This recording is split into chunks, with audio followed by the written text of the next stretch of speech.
ప్రకాష్ కీలక వ్యాఖ్యలు చేశారు. అదాని కుదుర్చుకున్న విద్యుత్ ఒప్పందంలో అక్రమాలపై రిటైర్డ్ సుప్రీంకోర్టు జడ్జి లేదా సిబిఐ, జేపీసీ ద్వారా విచారణ జరిపాలన్నారు. అమెరికా రిపోర్టులో తన పేరు లేదని జగన్ బుకాయిస్తున్నారని ఆగ్రహం వ్యక్తం చేశారు. జగన్ ఎంత పెద్ద లాయర్ను పెట్టుకున్నా అమెరికా నుంచి తప్పించుకోలేరని గోనె ప్రకాష్ విమర్శించారు. అమెరికాను చాలా తక్కువ కాలం పోయొచ్చావు. నేను 36 సార్లు పోయినా. నీకు 24 గంటలు నీ వైఎస్ఆర్ పార్టీ నుంచి అడ్వకేట్ ఇవాళ ఏదైతుందో supreme court advocate Niranjan Reddy, Rajya Sabha member 2 ఏళ్ల టర్మ్ అయింది. మీ కేసులన్నీ కొట్టాడతాడు.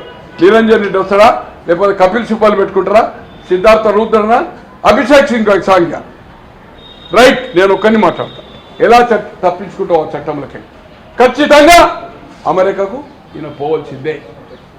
ఈయన మనీ ట్రాన్సాక్షన్ జరిగింది. $1 జరిగిన 1700 కోట్లు కాదు, $1 83 ట్రాన్సాక్షన్ జరిగినా కూడా ఖచ్చితంగా 1700 కోట్ల రూపాయలు ఇక్కడికి వచ్చిందంటే సో డెఫినెట్లీ ఏదైతుందో అక్కడ చట్టాల ప్రకారం ఏదైతుందో మన చట్టాలు వేరు, అక్కడ ఇక్కడ 20 ఏళ్ళు 30 ఏళ్ళు పట్టదు. అక్కడ 1 year 2 year finish fast track ఉంటుంది. నిన్ను అమెరికాకు పోకుండా మొత్తం ఎంటైర్ 29 రాష్ట్రాల చీఫ్ మినిస్టర్స్ కూడా రక్షించలేరు. ఖచ్చితంగా నువ్వు అమెరికాకు పోల్చిందే.